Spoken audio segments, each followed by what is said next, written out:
இவை அன்றென விளங்கிய அருட்பெரும் ஜோதி ஓதாது உணர்ந்திட ஒளிகளித்தெனக்கே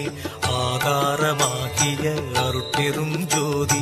ஔவியம் மாதி ஓராறும் தவிர்த்த பேர் ஔவியல் வழுத்தும் அருட்பெரும் ஜோதி திருநிலை தனிவெளி சிவவெளி எனுமோர் அருள்வெளி பதிவளர் அருட்பெரும் ஜோதி சுத்த சன்மார்க்க